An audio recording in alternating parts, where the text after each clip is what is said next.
മോനെ അബൂദർറെ, കപ്പൽ പുതുക്കിക്കൊണ്ടിരിക്കണം. കടൽ ആഴമുള്ളതാണ്. പൊട്ടിയതും പൊളിഞ്ഞതുമായ കപ്പലിലാണ് നീ യാത്ര ചെയ്യണമെങ്കിൽ കുടുങ്ങോട്ടോ. ഇറങ്ങേണ്ടത് കടലിലാണ്, അതും ചെറിയ കടലല്ല. ഫഇന്നൽ ബഹ്റ അമീഖ്, ആഴമുള്ള കടലാണ്. ആദ്യം എവിടുന്നാണ് അതിനെ വിശദീകരിക്കേണ്ടതെന്ന് എനിക്ക് പിടുത്തമില്ല. നബി സല്ലല്ലാഹു അലൈഹി വസല്ലം തങ്ങളുടെ അപാരമായ സർഗാത്മകമായ ആവിഷ്കാരമാണ് ഈ ഹദീസിലൂടെ നമുക്ക് ബോധ്യപ്പെടുന്നത്. കപ്പൽ, ആഴം, കടൽ എന്നീ 3 പദങ്ങൾ നബി സല്ലല്ലാഹു അലൈഹി വസല്ലം തങ്ങൾ അവിടെ വെച്ചിട്ടുണ്ട്. എന്താണ് പറയുന്നതിന്റെ അർത്ഥം? നേരെ കപ്പലല്ല, കടലല്ല, അതിന്റെ ആഴവും അല്ല. പിന്നെന്താണ് താല്പര്യം? നബി സല്ലല്ലാഹു അലൈഹി വസല്ലം തങ്ങളുടെ അവതരണത്തിന് അപാരമായ മികവാണ്. ഒരു വാക്ക് തന്നെ പറയുമ്പോൾ അതിന് ആയിരക്കണക്കിന് അർത്ഥങ്ങൾ ഉണ്ടാവും. ആശയങ്ങളുടെ ഗർഭം ധരിക്കാൻ മാത്രം അവിടുത്തെ അക്ഷരങ്ങൾക്ക് മികവുണ്ടായിരുന്നു. നിങ്ങൾ ആലോചിച്ച് നോക്കി. ചിലപ്പോൾ നബി സല്ലല്ലാഹു അലൈഹി വസല്ലം തങ്ങളെ ക്ലാസ്സിൽ ചോദ്യങ്ങൾ അങ്ങോട്ട് ചോദിക്കും സ്വഹാബത്തിനോട്, എന്നിട്ടൊരു വിഷയം പഠിപ്പിച്ചു കൊടുക്കും. ചിലപ്പോൾ സ്വഹാബത്തിനോട് ചോദിച്ചോളി എന്ന് പറഞ്ഞിട്ട് തങ്ങൾ ഉത്തരങ്ങൾ പറയും. ചിലപ്പോൾ തങ്ങളുടെ ഉത്തരം വ്യത്യസ്തമായിരിക്കും. അയ്യുൽ അമാലിൽ അഫ്ളലി യാ റസൂലുള്ളാഹ്, ഏറ്റവും ശ്രേഷ്ഠമായ കർമ്മം ഏതാ? ഒരു തവണ പറയുന്ന ഉത്തരമായിരിക്കുമല്ലോ വേറൊരു തവണ. മൂന്നാമത്തെ തവണ പറയുന്നതിന്റെ ഉത്തരം വളരെ എൻറ്റയർലി ഡിഫറൻറ്റഡ് ആയിരിക്കും. എന്താ കാരണം? ഓഡിയൻസിന് ഏറ്റവും പ്രധാനമായിട്ട് വേണ്ടത് ഏതാണ്?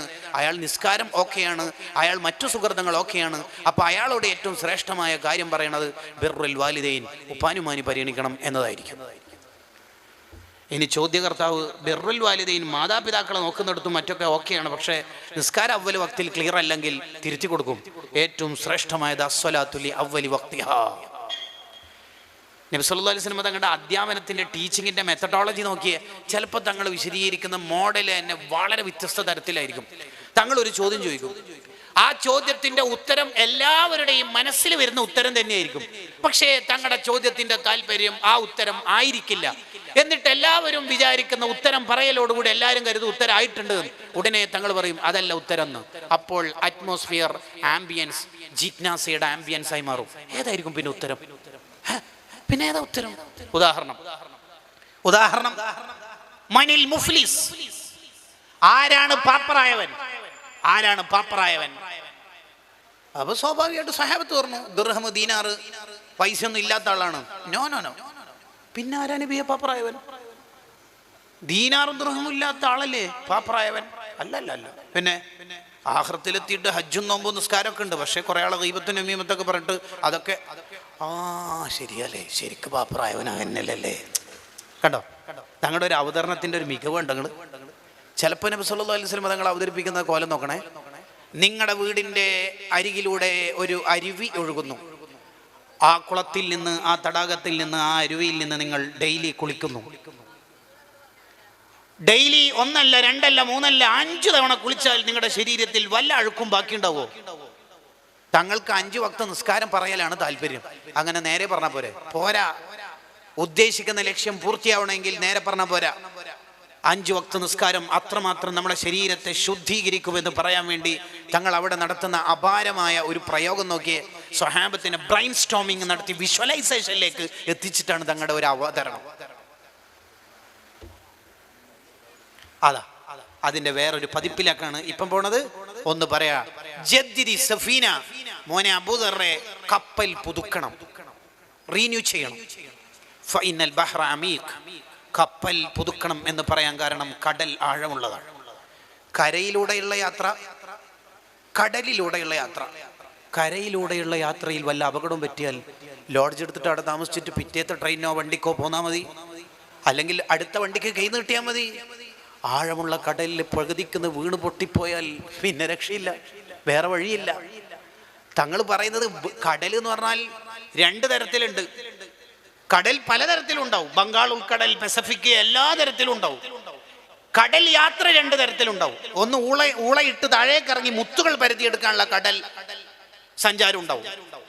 ഇതങ്ങനെയല്ല, ഇത് ലക്ഷ്യം കാണാനുള്ള യാത്രയാണ്. എത്ര ആഴമുണ്ട്, എത്ര പരപ്പുണ്ട്, എത്ര വീതിയുണ്ട് എന്നല്ല, അക്കരെ എത്താനുള്ള യാത്രയാണ്. അക്കരെ എത്തണമെങ്കിൽ ആഴമുള്ള കടലിലൂടെ പോകുമ്പോൾ ശ്രദ്ധിക്കണം, കപ്പൽ പൊട്ടിയതും പൊളിഞ്ഞതും ആവരുത്. എന്താണ് ഇവിടെ പറയുന്നതിന്റെ താല്പര്യം?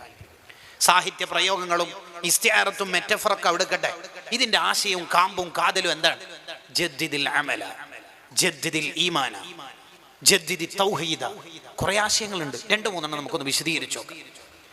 മോനെ, അത്യാവശ്യം അമൽ ഉണ്ടാവണം കേട്ടോ കയ്യിൽ. ഫഇന്നൽ ബഹ്റ അമീഖ്. ഖിയാമത്ത് നാളിലേക്ക് പോകുമ്പോ കുറെ കടമ്പകളൊക്കെ കടക്കാനുണ്ട്. ഉടായ്പ ഉണ്ടോന്നും അങ്ങോട്ടൊന്നും കഴിച്ചിലാവില്ല. ചെറിയ നന്മ അടക്കം അവിടെ തൂങ്ങും, കനം തൂങ്ങും. അതുകൊണ്ട് അക്സിരിൽ അമല, മോനെ അമല് വർദ്ധിപ്പിക്കണേ, അമല് വർദ്ധിപ്പിക്കണേ. ഫഇന്നൽ ബഹ്റ അമീഖ്. ആഴമുള്ള കടലാണെന്ന് പറഞ്ഞാൽ കുറേ സഞ്ചരിക്കാനുള്ളതാണ്. അത്യാവശ്യം അമലുകൾ കയ്യിൽ ഉണ്ടാവണം. നമ്മുടെ കയ്യിൽ അമലുകൾ ഉണ്ടാവണം. 16-ാമത്തെ വയസ്സ് മുതൽ 90 വയസ്സ് കഴിയുന്നത് വരെ വിത്ർ 11 നിസ്കാരം എല്ലാ ദിവസവും നിർവഹിച്ച അഭിവന്യരായ താജുൽ ഉലമയുടെ ടവറാണ് നമ്മൾ നിർമ്മിച്ചേക്കുന്നത്. അപ്പോൾ വിത്ർ റമദാന്റെ സ്പെഷ്യൽ ഇബാദത്തല്ല. നമുക്ക് വിത്റുണ്ടോ? എല്ലാ റമദാനിലും 22 ഖത്ം ഓതി തീർക്കുന്ന ആളാ മഹാനായ ഖുറാ തങ്ങൾ ഉപ്പാപ്പ. അബൂ ഹനീഫ തങ്ങളുടെ കാലക്കാരനല്ല, ഇബ്നു ഹജർ തങ്ങളുടെ ക്ലാസ്മേറ്റ് അല്ല. 1-ാം ആണ്ട് ആചരിക്കുന്ന അല്ലെങ്കിൽ നമുക്കിടയിലൂടെ ജീവിച്ച ഒരു നേതാവിന്റെ കഥ തങ്ങളുപ്പാപ്പ എന്നെ പറയുന്ന ഒരു ക്ലിപ്പ് നിങ്ങൾ കേട്ടിട്ടില്ലേ? അതൊക്കെ വലിയ പണിയുള്ള കാര്യമാണ്. വിഷയം വിചാരിച്ച് അങ്ങോട്ട് ഓതാൻ കഴിയുമല്ലോ. ഒരു റമദാനിൽ ഞാൻ 27 ഖത്ം ഓതി തീർത്തിട്ടുണ്ട്. ഉണ്ടോ കൂട്ടുകാരെ നമുക്ക് അമല്? ഈ മണ്ടിപ്പായ എന്നതിൻ്റെ ഇടയിൽ നമുക്ക് അമലുകൾ ഉണ്ടാവണം. മോനെ, ആഴമുള്ള കടലാണ്. യാത്ര ചെയ്യുമ്പോൾ നിന്റെ കയ്യിൽ അമലില്ലെങ്കിൽ കുടുങ്ങിപ്പോകും. ഇക്കുറി ഒരു വീഡിയോ ചെയ്തിരുന്നു ഞാൻ SSFന് വേണ്ടിയിട്ട്. ഒരു ഖത്മെങ്കിലും റമദാനിൽ ഓതി തീർക്കണം എന്ന അർത്ഥത്തിൽ SSFന്റെ ചാനലിൽ ഒരു വീഡിയോ ചെയ്തിരുന്നു. റമദാന്റെ ലാസ്റ്റ് ഇനി ഒരു 3-2 ദിവസം ബാക്കിയുണ്ടാവുമ്പോൾ മീറ്റിങ്ങിന് ഓഫീസിൽ പോയപ്പോഴാണ് ആ വീഡിയോ ചെയ്തേക്കുന്നത്.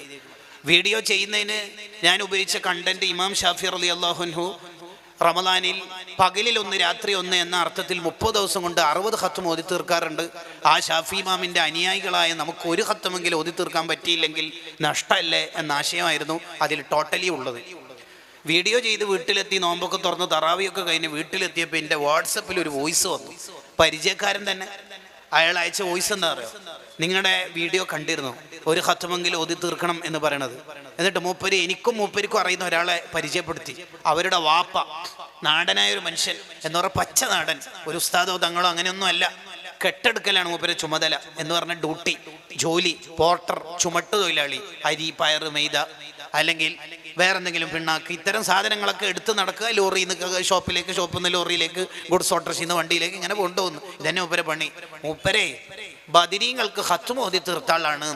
ആദ്യ കേൾവിയിൽ നമുക്ക് എല്ലാവർക്കും തോന്നൽ ഒരു ഖത്ം ഓതിയിട്ട് ബദരീങ്ങൾക്ക് ഹദ് ചെയ്തു എന്നാണ്. അല്ലല്ല. സിദ്ദീഖ് റളിയല്ലാഹു അൻഹു അടക്കമുള്ള നബി സല്ലല്ലാഹു അലൈഹി വസല്ലം തങ്ങൾ അടക്കമുള്ള ഓരോ ആൾക്കും ഒരു ഖത്ം ഓതിയിട്ട് റസൂലുള്ളാഹിക്ക് ആദ്യം വിട്ടു. അടുത്തത് സിദ്ദീഖങ്ങൾക്ക്, ദെൻ ഉമർ റളിയല്ലാഹു അൻഹുവിന്, ദെൻ ഉസ്മാൻ റളിയല്ലാഹു അൻഹുവിന്, ഇങ്ങനെ 300 ചില്ലാനം ബദരീങ്ങൾക്ക്. ഈ പച്ച നാടൻ മനുഷ്യനെ പയറും അരിയും മൈദപ്പൊടിയും പിണ്ണാക്കും ഈ അരിയൊക്കെ എടുത്തിട്ട് നടന്ന് ഈ മനുഷ്യന്റെ മഹ്ശറിലേക്കുള്ള യാത്രനെ കുറിച്ച് നിങ്ങൾ ഇങ്ങനെ ഇമാജിൻ ചെയ്ത് നോക്കിയേ. ഈ ബദരീങ്ങൾ പൊതിയൂല ഈ മനുഷ്യനെ. നമുക്കൊക്കെ എന്താ ഉള്ള മനുഷ്യന്മാര്, എന്താ ഉള്ളത്? റമദാൻ കഴിഞ്ഞിട്ട് നമ്മളും ഖുർആനും തമ്മിൽ എന്താ ബന്ധം? നമ്മുടെ നേതൃത്വത്തിന് ഈ കുഷ്യൻ കസേലയിൽ ഇരുന്നിട്ട് ഈ സ്റ്റേജിൽ നിന്ന് കാണുന്ന കണ്ണട മാറ്റി വെച്ചിട്ട് ഈ മഹാന്മാരുടെയൊക്കെ ഇബാദത്ത് എടുത്തൊന്ന് പരിശോധിച്ച് നോക്കിയേ, ഞെട്ടിപ്പോകും. അവരുടെയൊക്കെ ഇബാദത്ത് ഉണ്ടായി. സയ്യിദ് അലി ബാഫി തങ്ങളുടെ ഒക്കെ ഖുർആനൊത്ത് ഒന്ന് പഠിച്ചു നോക്കിയേ. നമുക്കെന്താ ഇബാദത്ത് കാര്യമായിട്ടുള്ളത്? ജദ്ദിദി സഫീന. ഓട്ടയുള്ള കപ്പലൊന്നും എടുത്ത് പോകരുത് കേട്ടോ. ഓട്ടയുള്ള കപ്പൽ ഫർളൊന്ന് നിസ്കരിച്ചിട്ട് ഒരൊറ്റ ഓട്ടത്തോടുള്ള ഓട്ടയില്ലേ, അതൊക്കെ ഒന്ന് മതിയാക്കിയിട്ട് കപ്പലിലൊക്കെ ഒന്ന് പുതുക്കണം, റീന്യൂ ചെയ്യണം. ഫൈനൽ ബഹ്റ അമീഖ്. കടൽ ആഴമുണ്ട്. ആഴമുള്ള കടലിലേക്കാണ് നമ്മൾ ഇറങ്ങേണ്ടതെന്ന ബോധം നമുക്കുണ്ടാവണം.